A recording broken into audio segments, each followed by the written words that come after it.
चोल साम्राज्य की हरी भरी भूमि में जहाँ कावेरी नदी बहती है, गणमंगलम नाम का एक सुंदर गांव था। इसी गांव में तायनार नाम के एक महान शिव भक्त किसान रहते थे। वे धन धान्य से संपन्न थे, लेकिन उनका असली धन उनकी अटूट शिव भक्ति थी।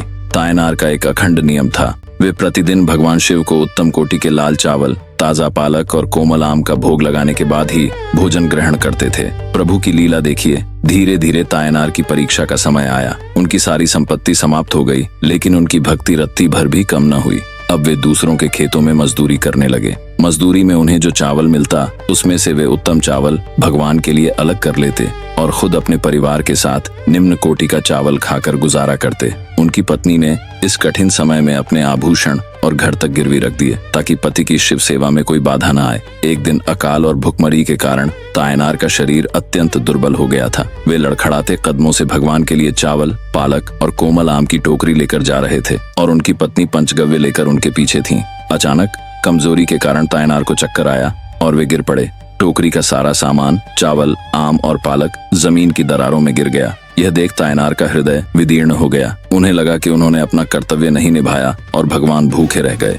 आत्मग्लानि और निराशा में भरकर उन्होंने सोचा, जिस भोजन को मैं प्रभु तक नहीं पहुंचा सका, उस जीवन को रखने का क्या लाभ। उन्होंने तुरंत अपनी हंसियां निकाली और अपनी गर्दन काटने का प्रयास किया। तभी एक चमत्कार हुआ। सन्नाटे में एक आवाज गूंजी, कोमल आम चबाने की ध्वनि, मानो कोई बड़े चाव से भोजन कर रहा हो। उसी क्षण भगवान शिव की आवाज आई, रुको तायनार, रुको। प्रभु ने स्वयं प्रकट होकर उनका हाथ पकड़ लिया। शिव जी ने मुस्कुराते हुए कहा कि उन्होंने तायनार की भक्ति और गिरा हुआ भोजन दोनों स्वीकार कर लिए हैं। चूंकि उन्होंने अपनी गर्दन काटने के लिए अरिवाल या हंसियाओं का प्रयोग किया था, इसलिए उन्हें अरिवाटाय नायनार के नाम से जाना गया। भगवान ने उनकी और उनकी पत्नी की निस्वार्थ भक्ति की सराहना की और उन्हें अपने साथ शिवलोक ले गए। वहीं मेल मलनाडु के मंगलम गांव में आनाय नाम के एक परम शिव भक्त ग्वाले रहते थे। वे जंगल में अपनी गायें चराते और बांसुरी बजाते थे। उनकी विशेषता ये थी कि वे अपनी बांसुरी के सुरों में भगवान शिव का पंचाक्षर मंत्र पिरोकर बजाया करते थे। एक दिन जंगल में अमलतास के पीले फूलों को देख उन्हें महादेव की जटाओं का स्मरण हो आया।